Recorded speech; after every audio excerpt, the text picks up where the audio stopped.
Wow, but in October of sports with the NHL now underway and the NBA tipping off next Tuesday, we want to help you celebrate the opening week, both on the ice and the hardwood. Every NHL daily package is only $9 through Monday, October 18th. And yes, that includes 5% NHL plays, regularly priced at $35. For you NBA fans, we'll be offering the same incredible deal next week when basketball returns. From opening night through Monday, October 25th, get every NBA package for only $9, including all 5% top plays.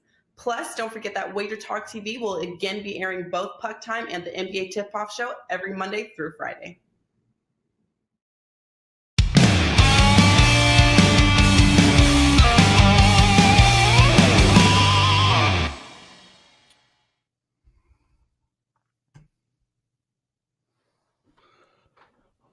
Welcome, everybody, to WagerTalk Today. I'm Lawrence Presman. It's October 14th. He's Teddy Covers, and right off the bat, Teddy, I don't know what the hell I'm going to watch on TV tonight.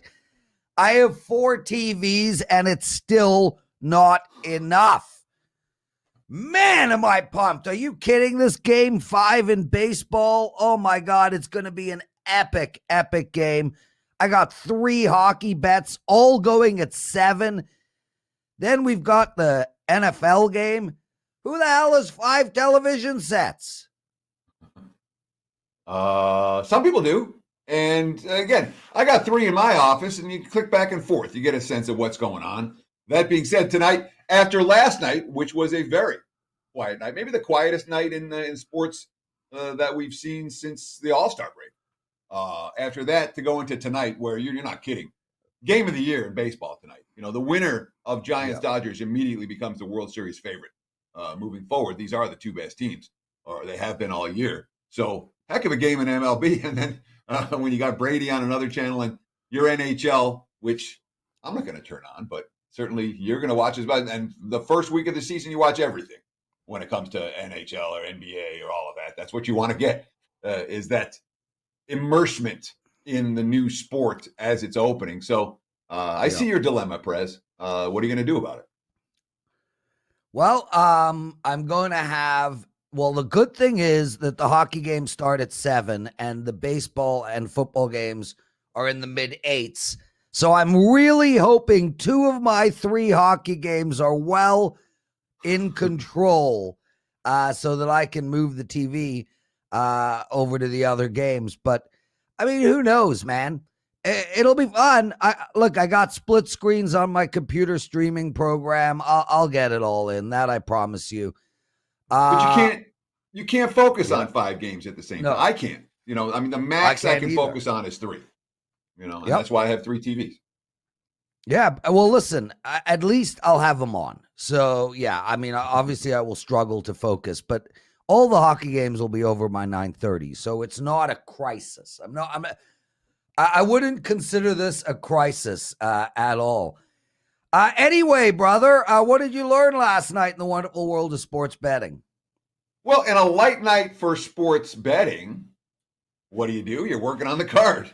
And boy, I was really trying to find a client play for Game 5 in MLB. Yeah, breaking down the Dodgers and the Giants, and I'll tell you what. It is a true pick'em. I broke this game down 6 ways from Adam, and the line is exactly where it's supposed to be, which is pick'em for the side. It's bet on versus bet on. The winner, as I said, becomes the World Series favorite. We're talking about the teams with the 2 best run differentials in baseball. We're also talking about the 2 highest scoring teams in the National League and the 2 teams with the lowest chase rates in baseball. They take good at-bats. They score runs. I know the Giants' offense hasn't been clicking so far this postseason, but it's still really hard for me to get these 2 teams under the total, especially when we're talking about 6.5 starting to pop up now. But even under 7, hard for me to do that with the 2 highest scoring teams in the league and the lowest chase rates, and you know that every at-bat is going to be taken seriously tonight. At the same time, you got 2 legit aces. Both pitchers are clutch. Both bullpens are rested. I ain't playing this game over. So I can't play the over. I can't play the under. The line's priced right at pick'em. You know what you do? You watch. You enjoy baseball. This is not one where I'm going to bet. And that's fine. When we see an edge, we try to take advantage of it. If there's no edge, you can be a fan for a night. Maybe you'll pick up something that'll help you in the next series between these two teams. So, anatomy of a pass is what I learned last night, Prez. What about you? Well, dude, before we get into the show, and I just want to mention to everybody, Teddy and I are going to take apart some NFL games right off the top. And of course, Ralph Michaels is joining us, and he's got some absolutely incredible information. Like always, Ralph is such a strong guest. It's ridiculous. What did I learn last night, Teddy? You know, last night was one of those nights where few was the word that came to mind. Few, with a P, Phew. Every side and every total in the hockey game last night. I mean, all 5 games. If I released every side and every total, I would have gone 0-10. Wow. I could not have seen the card last night any worse. But I only released one play, the $2 Tuesday play. It lost. That $2 Tuesday play. I know. So I do want to. What is up with that, dude? I mean, is it Murphy jumping his ugly head up? What the hell? It's just hard. The $2 Tuesday play is just, for whatever reason, it's just a hard. And unfortunately, it's underperformed. As a group, it's underperformed. I don't know if that's a long-term problem, but it's certainly been a problem of late. We'll see as a WagerTalk group if we can turn that around in the not too distant future. But I hear you, Prez. I lost my $2 Tuesday, and it was a blowout loss. But when you say few, when you're, when you look at a card and it could have been an 0-10 and it's an 0-1, that's a few. Yeah, exactly, brother. Gordon Mathers, one of our best listeners, just amazing guys in this chat room every single day. He points out, last night I sent out a picture of me and Carm at the Leaf game. And basically everybody just riled on me for being a midget. Now, I didn't use that word. I used the word little person, but I'm just quoting what happened on Twitter. Firstly, guys, I am 5'7". Secondly, all kings are short. Thirdly, Carm's a freaking giant, man. Like, come on. I'm standing next to a 6'4" behemoth. Okay, I get it. I'm short. I'm okay with it. I'm good with it, Teddy. Do you find me overly short or underly short? I'm not finding Carm as a 6'4" behemoth. Okay, fine. He's like, is he really 6'2". He's for sure. I'm taking the under on whatever number you're giving on Carm. Carm was like, okay, I'm texting Carm right the hell now, dude. Right the hell now. I want to know, Carm, where are you? Are you listening? How tall are you? I'm taking the under 6'4" for the limit. No, he's for sure under 6'4". My daughter's boyfriend is 6'5". Oh my God, I can't stand next to him. Dude, Green Bay minus 4.5 versus the Bears. I want to hear your take on this game, Teddy, because I look at this game and I think to myself, Green Bay's got to be able to score. How are the Bears going to keep up? And I think Green Bay is a better team than they were last year. I think the Bears are a worse team than they were last year. And last year, Green Bay manhandled the Bears, both games, on the road and at home. How do you handicap this one? I mean, the Packers have had more than their fair share of success at Soldier Field. It's been their second home field for years. It's been a house of horrors for Chicago at home against Green Bay for some time. That said, the Bears are playing for first place. All right, this is 3-2 versus 4-1. They're at home, and they're catching 4.5 points. And the Bears' defense, for better or for worse, has been really good. I mean, really good. Forget the opener against the Rams. That wasn't their best showing by any stretch of the imagination. Since that time, it has kept them basically in every game but the one in Cleveland, where the offense didn't move the football at all. And the Chicago Bears, off back-to-back wins, off back-to-back double-digit wins, in which their opponents combined to score 23 points. I understand, and Green Bay's coming off that crazy, draining overtime game last week in which they thought they had the game won 3 different times, and then 3 different times Mason Crosby missed the game-winning field goal until they kicked it. That's a whole lot of extra plays for the defense to be on the field a week ago. If I'm playing, I could only look at the home dog in this one, the defensive-minded home dog with the rookie QB who's making enough plays to hang around. Give me the defense plus the points. That's the way I'm looking at it. It would be Bears or pass from a side perspective for this better. Teddy, the Chargers are taking a lot of money. They were plus 3.5 at one point this week. Now they're down to 2.5, total of 52. And I'd like your take on the Chargers as a whole. I mean, 4-1 really could have been 5-1, 5-0, just playing incredible ball. I'm not sold on this Baltimore team, but they keep proving me wrong. How do you bet this game? 50.5 is the total as well. I actually think that's been bet up. Yeah, 52 now. How do you bet this one? I thought we were going to have a discussion on Green Bay, Chicago for a minute, so let me get my last thoughts there as well. Along with the Bears, I'm definitely looking at the under in this ball game as well. Chicago's gone under each of the last 4. The Packers gone under their last 2. And when you talk about the Bears' defense and how they want to play, right now Chicago's defense is controlling the flow. I understand who Aaron Rodgers is, and they haven't always been able to control the flow against Aaron Rodgers. But given Green Bay's offensive line concerns and injuries, looking at Bears, I'm looking at under. When it comes to the Chargers, yes, I'm sorry, go on. No, well, I mean, I was going to say, I'm with you on the under in the Bears game. I'm not with you on the Bears. I just don't think the Bears are very good offensively. And but the under makes a lot of sense. And I think we've seen it with Green Bay because they are actually moving to a much more balanced offense. Their run game has been outstanding, but this game is going to come down to that offensive line on Green Bay and the edge rushers on Chicago. Go ahead with the Chargers, Baltimore. Big game for both teams. Yeah, it really is. And if I'm playing in this one, I look at the over before I looked at either of the two sides. Again, what we saw from these two teams last week, both, and you don't want to put too much emphasis on what we saw last week, but it's a Ravens passing game that we've been hearing for years, and we've been hearing all season. This is the year. Lamar Jackson's got it.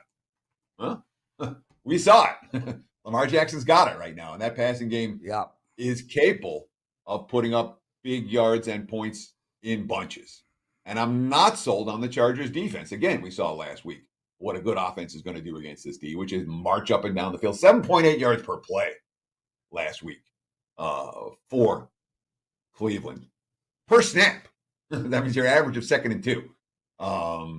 It's not the type of defense that I'm real comfortable with. And at the same time, when we look at Herbert and that LA passing game, there's not a lot of depth in the Chargers receiving core. And that's my biggest concern about this team moving forward. If they lose their skill position talent, they're in big trouble because the depth behind them isn't there. But as long as Eckler is healthy and Williams is healthy and Keenan Allen is healthy, this offense is going to keep clicking. And for as good as Baltimore's defense is, it's not like they've been completely shutting everybody down all year, not the better offenses they faced. I like over between the Chargers and the Ravens. What about you? Yeah, I'm with you 100% on that over. I don't see how this game goes under. I think we're going to have a massive score. And, man, it's fun to watch Lamar Jackson all of a sudden whipping the ball down the field. His yards per pass is, I think, number 1 in the league right now. Hollywood Brown creating space. Mark Andrews, I'm with you, Teddy. I think this game is good. This game's got 35-31 written all over it. Like, I'm talking well into the 60s. I think we get this game. But I have to make fun of you real quick because you're like, Lamar Jackson, where did that come? You're like, where did that come from? And it's like, for the last 3 years, the Ravens have been talking about this is what Lamar Jackson's going to do. And they keep drafting receivers. This is what Lamar Jackson's going to do. And then he finally does it. He's like, where did that come from? They've been trying to get there for years. We finally saw it on Monday Night Football. Yeah, he's Teddy Covers. I'm Lawrence Presman. You're watching Wager Talk Today. Just a reminder to everybody, all hockey plays until Monday at midnight. All hockey plays, only $9. I've got a 3-pack up tonight, $9 for all 3. Teddy, let's look at Arizona versus Cleveland. And wow, I mean, this game is a doozy. Cleveland -3, a total of 49.5, and it has just kept getting bet down, which I don't really quite understand. I'm looking at the over in this game. Cleveland's defense, look at what the Chargers did to them, and I understand Arizona looked great defensively last week, but they played an anemic San Fran offense. And it looks like Chandler Jones might be missing this game as well. I'm looking at the over here. Where are you going in this one? So something fairly unique happened. Again, when you're talking about a team like Cleveland, like Arizona, I'm not fairly unique. Arizona hadn't won a game in the Kyler Murray era in which they had scored less than 24 points. The entire Kyler Murray era until last week. And last week they won a game scoring 17 points, and they won and covered a game scoring 17 points against San Francisco, which speaks volumes about what that defense is capable of doing this year. And again, I know it was Trey Lance, and I know it wasn't San Fran botched red zone opportunity after red zone opportunity. But when you're talking about a team that literally hadn't won a single game when they scored less than 24, and last week they scored 17 and won and covered, that tells us we may want to be paying attention to this sort of thing. Now, there are also weather conditions expected in Cleveland on Sunday. The wind's going to be blowing, and one stadium where I don't want overs when the wind's blowing is in Cleveland. All right. Especially with two teams that have downfield passing games and want to stretch opposing defenses and make a fair few big plays through the downfield passing game. This is a game where, at least as we look at the look-ahead forecast, those plays might be real difficult to come by. That's why the money is coming on the under, Prez. Nothing to do with the matchup. Everything to do with the weather. Teddy, one more game. Let's look at this Dallas Patriots game. I think to myself, okay, look, Bill Belichick, known for stopping the key cog of the offensive machine on the other team. So he decides to stop their passing game. Dallas, number 2 in the league in rushing. Decides to stop the rushing game. Dallas, number 10 in the league in passing. I don't see how the Pats hang with this Dallas team, but I will say this. I am really high on the Cowboys moving forward. I think their offense is outstanding, and their defense is getting timely stops and turnovers. I don't know how the Patriots keep pace. Talk me off the Cowboys. So New England and under correlate as strongly as anything correlates when it comes to side and total. The Patriots cannot trade points with the Cowboys. Bill Belichick knows that. Mac Jones knows that. Mike McCarthy knows that. It's not any secret to anyone that if New England wants to hang around with Dallas, they're going to have to do exactly what they did against Tampa Bay, which is bend but don't break, bog down in the red zone, force field goal attempts, and get a couple of drives to move the football. It's not like Dallas has a defense that we trust to shut down anybody for a full game. And we know what Belichick wants to do in these matchups. He wants a 7-minute drive where he's grinding out first downs and keeping Dak Prescott and company off the field. You say that Belichick's MO is to shut down the opposing team's best weapon. That's Dak Prescott here. If I have to shut down Dallas, I'm going to put pressure on Prescott. That's there aren't many good ways to do it. And again, nobody shut down the Cowboys this year. Even the game against the Chargers, where they only scored 20 points, they didn't punt in that game. 0 punts. So if you're going to stop Dallas, it's a containing Dallas. It's a keeping them out of the end zone and forcing them to field goals. And again, it's happened once at LA. Could Belichick put together a defensive game plan like that? I wouldn't put it past him. Lean again. If I'm playing, it would only be Patriots and under. But I don't know that I get to the window here. This is one of those that I wish the number was a little bit higher because Dallas certainly has that quick strike capability that New England just doesn't have. Great stuff. Teddy covers Lawrence Presman. We're going to take a quick break, guys. We've got Teddy's big game breakdown coming up. Ralph Michaels joining us. And, of course, the daily presidential address at the end of the show. Stay with us. We'll be back in, 15 seconds, give or take. Why pay regular price when you can save money on every purchase with WagerBucks at both WagerTalk and Sports Memo? WagerBucks are now eligible for use on not just daily, 3-day, and 7-day passes, but all long-term and seasonal packages up to 1 full year. There are tons of options available for every budget and size of bettor. From as low as $90 gets $100, all the way up to $3,500 gets you $5,000. Save every day on every pick you buy with WagerBucks.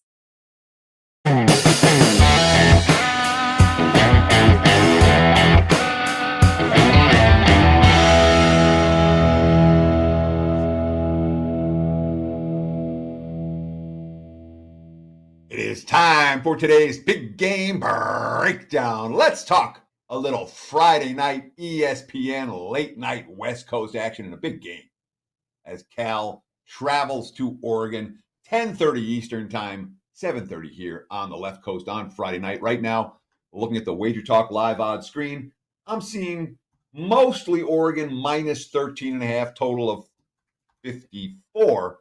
There are 54.5s out there. There are 53.5s out there. There are 14s out there for Oregon, but prevailing line 13.5 and 54. I'm going to make a case for the under 54. I'm going to look at Cal plus 7.5 in the first half of this one. I think the under might be the stronger of the two opinions here. First of all, let's start with Joe Moorhead, the Oregon offense coordinator, who is pretty darn good at what he does.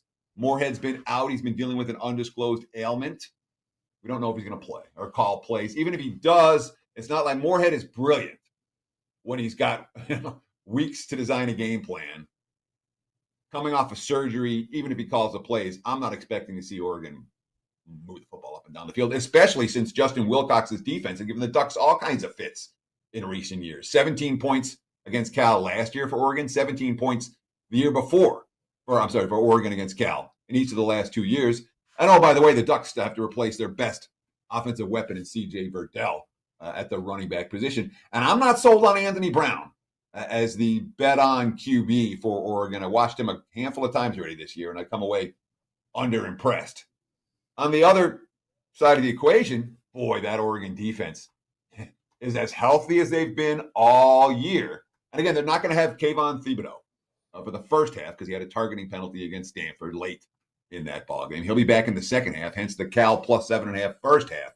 But that front seven is as healthy as it's been. You read the quotes, defensive lineman, Brandon Darius, quote, it was hard not having no edges. When Thibodeau's on the field, it's a big threat because they're scared of his speed. When they're scared of his speed, I'm going to stay inside. It opens up a lot for me to work with and what I want to do. It's a great piece to have him back. They get so threatened from him and forget about all four of us on the DL. It's good to have him there. This film on Friday is going to be real different. It's going to be real different having them boys back on the field for real. That's a confident quote from a confident defense. And again, Thibodeau's not back till the second half of this one. So maybe we'll look at Cal plus more than a touchdown in the first half. But bottom line, this feels like another defensive scrum. Wilcox knows he can't trade points with the Oregon Ducks. And Cal's been good enough to control pace in this series in recent years. Under 54 is a better play here. And again, we're looking at Cal plus 7.5 in the first half. There's your big game breakdown for Friday Night ESPN. Prez, back to you. Teddy Covers joining us, everyone. Teddy, you didn't play tonight at all? What's going on? You're passing in baseball. Anything on the football games? I have nothing in college football, and my NFL opinion that we gave out earlier in the week in a big game breakdown on Philadelphia, plus the touchdown against Tampa Bay, that's an opinion. It's not a client play. So on Thursday night, like Wednesday, the pass all sports to me, a little bit of a disappointment, but I'm not going to put out stuff that I don't believe just to make sales. So it's a pass for me tonight. Oh, you and I are going to have a different experience. Please don't text me throughout the night. I got 3 hockey games going at 7. I got a play on the Tampa Bay Philly game, and I'm in action on the baseball game. So, and on top of all of that, I think Vivian wants to play Scrabble again tonight. Scrabble, man. Scrabble has become like a big thing in my life out of the blue. I must be old and completely uncool. Ralph Michaels joining us. How are you, Ralph? Thanks for taking the time to show up to this show. You are amazing. Hey, Teddy, let me twist your arm. Don't talk to Prez tonight, okay? How hard does he have to twist your arm to not call him? Are you joking? Yes, he's joking. Teddy's going to Trust me, FaceTime me throughout the night, Ralph. Actually, I probably will now. Just a bug. I know. I know. But I'm busy on Thursday nights, dude. I don't have time to mess with your nonsense. Thursday nights, push comes to shove time when it comes to college football and NFL research. Teddy, one of our viewers, Johnny Outlaw, keeps calling me Larry. He writes, "How can I have 3 NHL games already?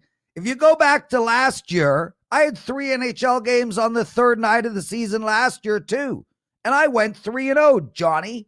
So yeah, I'm pretty comfortable with my handicapping. Thank you, Ralph. How you been doing, man? What, Teddy? Oh, Ralph was trying to say something when you cut him off.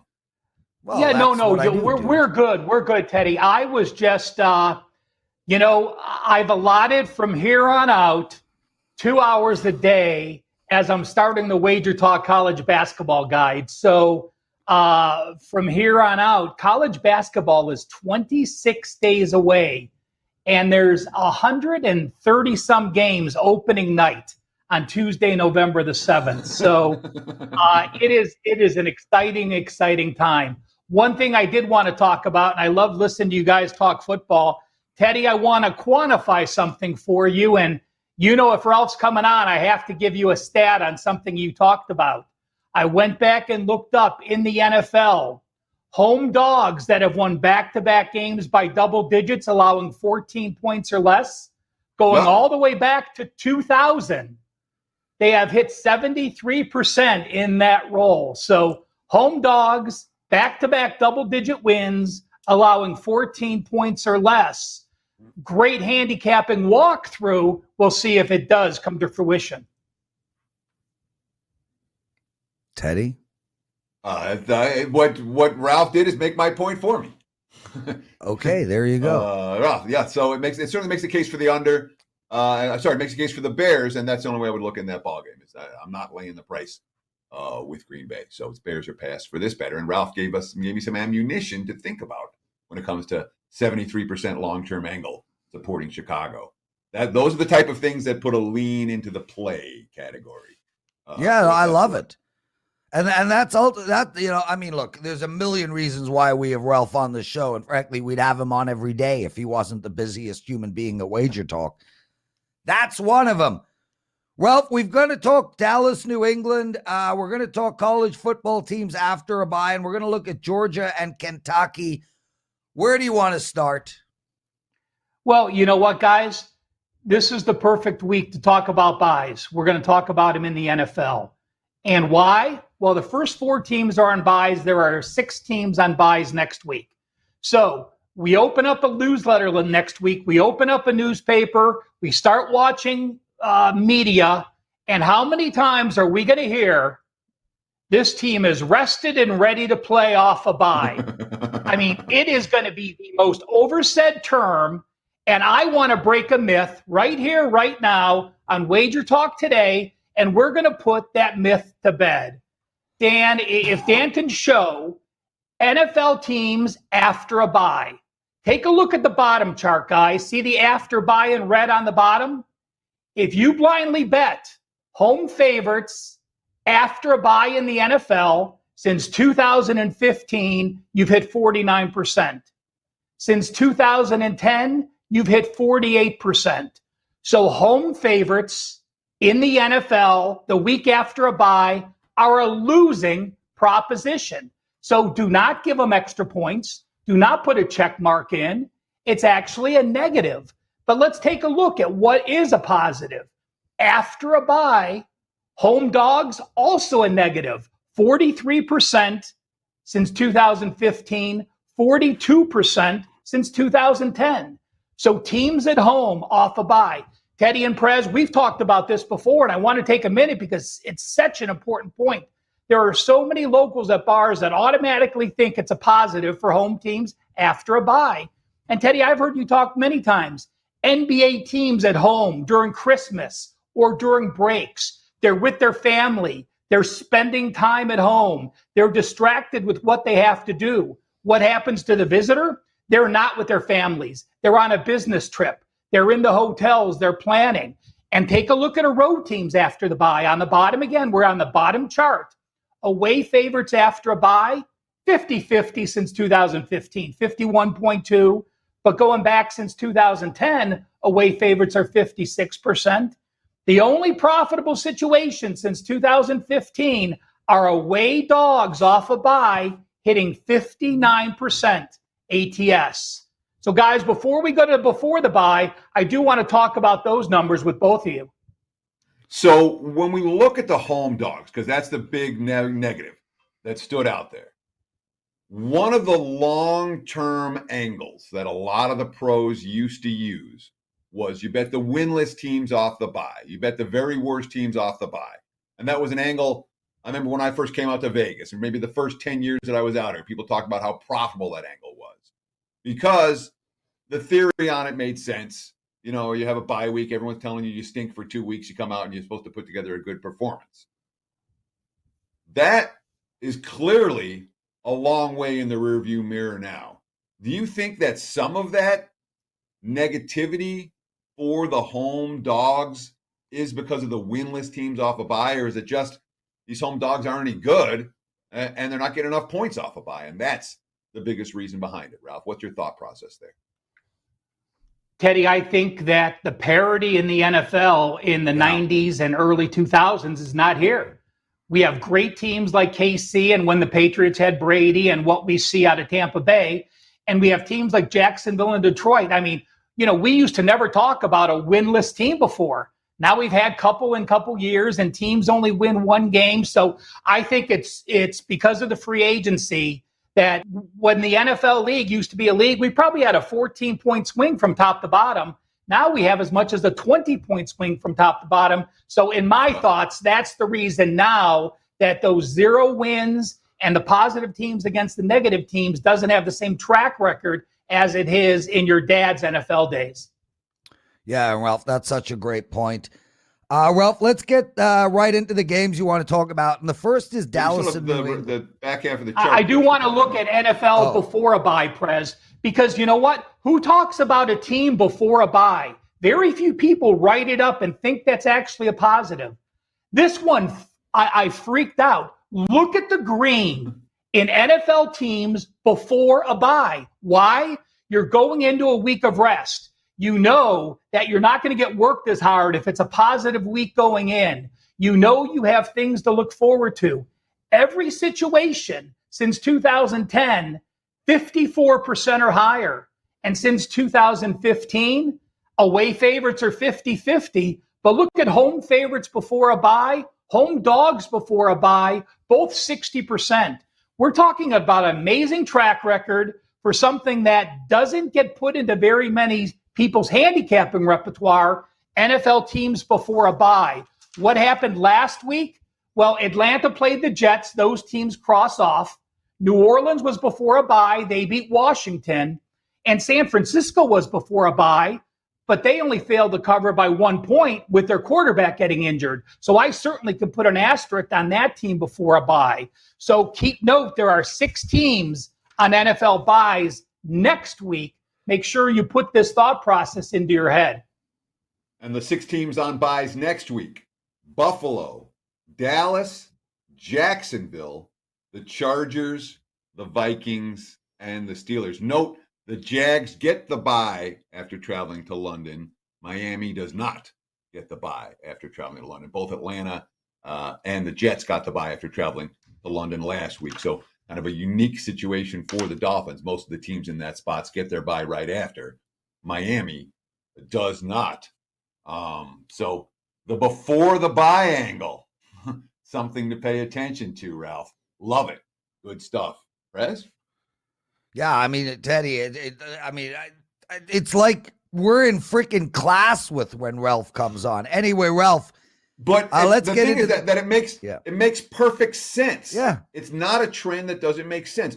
When you have a coach or you think about a player, what your level of motivation is, gee, I can get 4 days off here, or I can have my coach rip me a new a-hole for the next week and a half. There's ample motivation to show up and bring your A game for that last game before the bye. Ralph, let's get to Dallas, New England. I like Dallas. Teddy likes New England. Neither of us may be enough to bet either side, but that's where we're sort of leaning. Break the tie. Tell us what to do in this game. I am going to get to the window. This will be on my card. I do like the Dallas Cowboys. And really, it's because body of work up until this point. Yes, Dallas is 5-0 ATS, and yes, maybe we're paying a half-point premium because of that.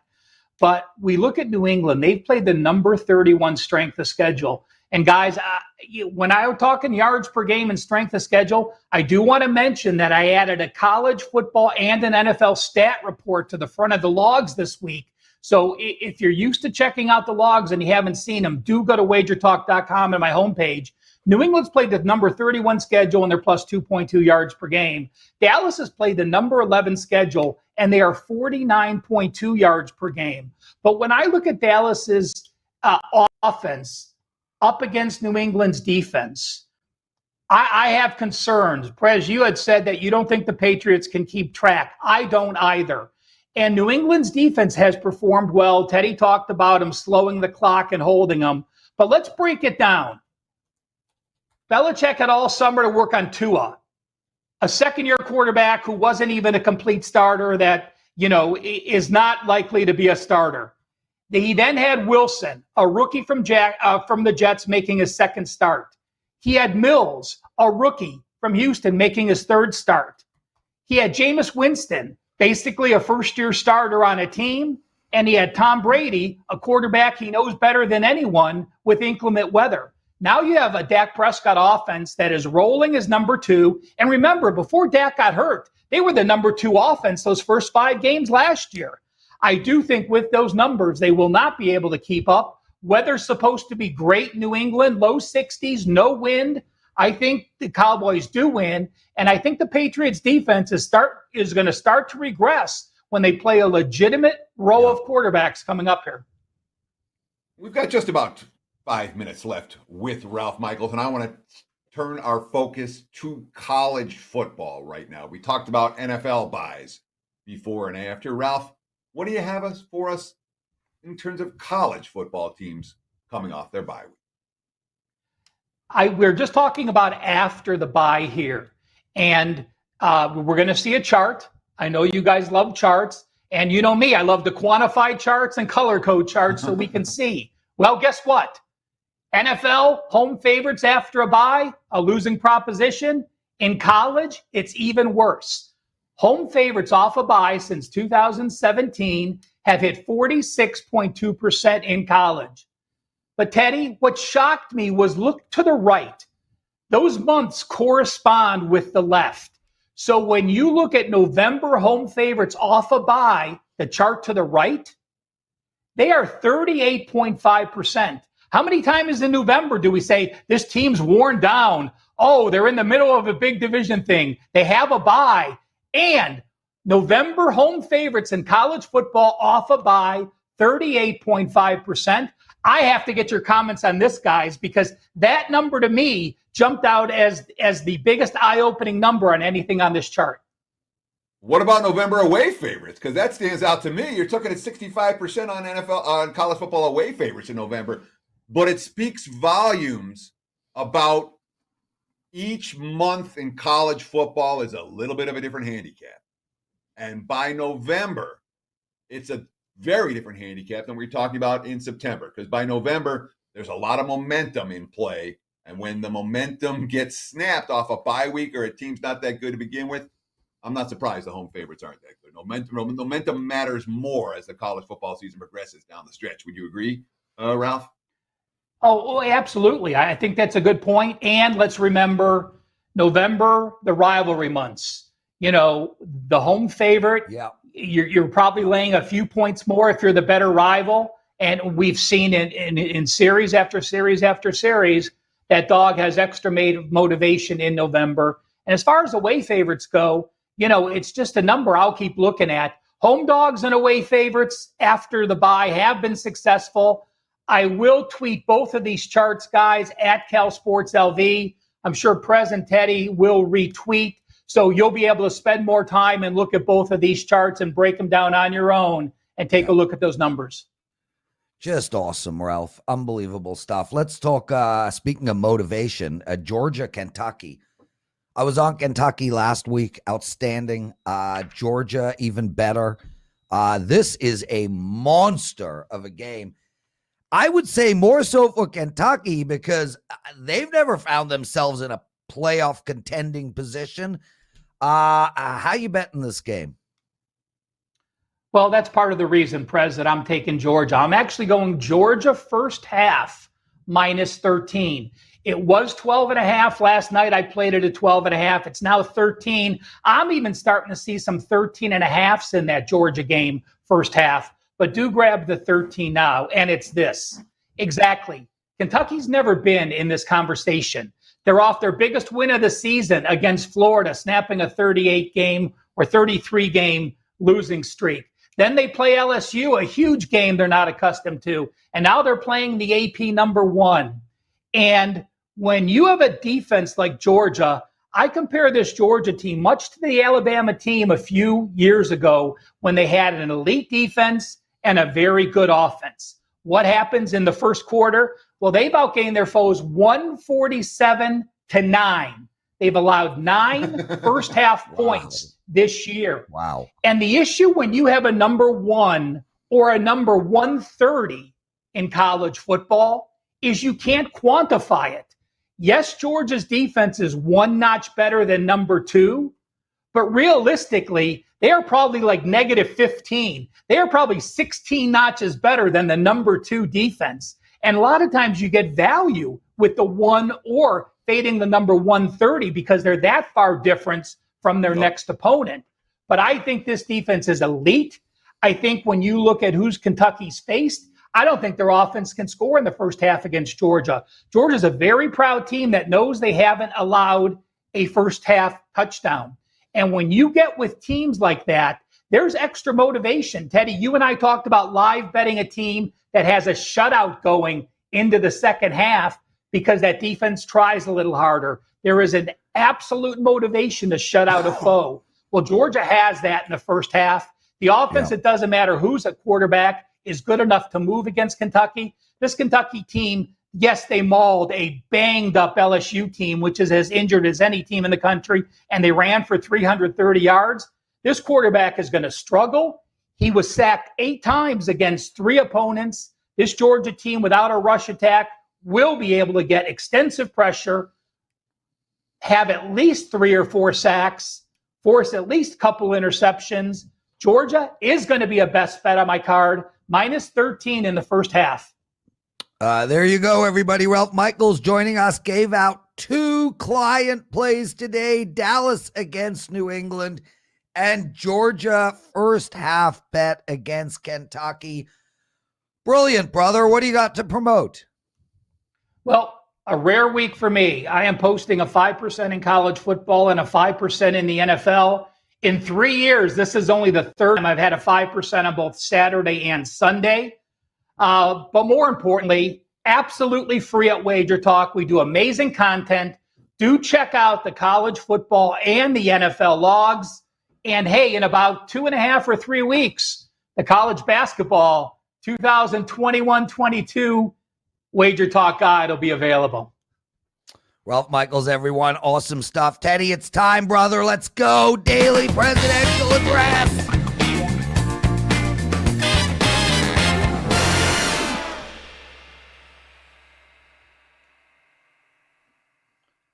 Breaking news alert, everybody. Our producer, Dan, literally 1 minute ago said, Prez, the NFL presidential address is up.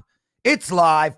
It's on our YouTube channel, WagerTalk TV, and it is must freaking listen to or watch, your choice. I go down every game, top to bottom. I do pass on some of the games, but I give out picks on almost every game. 5 weeks in, my record is 60 wins, 37 losses. Oh, I wish I released them all to my clients. I'm 50-50 on the season to my clients, but if you listen to that show, 60 wins, 37 losses, 10-4 in my best bets, 3-1 in my teasers. That show is up. Head over, go listen to it. As for your free picks tonight, I like the Leafs in regulation against Ottawa, and I like Tampa Bay in regulation against Detroit. I like Tampa Bay in regulation a lot. They're coming off of a disastrous opening night against Pittsburgh. They're playing probably the second worst team in the league behind Buffalo. And they do not lose 2 games in a row very often, especially under Cooper. As for the baseball game, I like under in the first 5 innings. That's 3.5 runs. Under in the first 5 innings. This is going to be a pitcher's duel and a game I can't wait to watch. And as far as the NFL goes, I like Kansas City at -6.5. I understand all the reasons why you shouldn't bet Kansas City, but the bottom line from my perspective is they lost to the Chargers. They went to Philly, laid the smackdown. They lost to Buffalo. They're going to Washington. They'll lay the smackdown. I look at Washington and Philly as very comparable teams. I think Kansas City gets it done. That's it for me. That's it for the show. I'm going golfing. Might be the last time this year. Teddy, take us home. That's going to wrap it for the Thursday edition of Wager Talk Today. I want to thank my co-host, Lawrence President. I want to thank everybody behind the scenes, Dan, Joe, and the gang. And, of course, Ralph Michaels for sharing his knowledge with us. And thank you, our viewing audience and our listening audience, for taking time out of your busy day to hang with the boys at Wager Talk Today. We'll do it again tomorrow. Same time, same channel, 9 a.m. here on the left coast, noon for you back east. Between now and then, enjoy the games and good luck.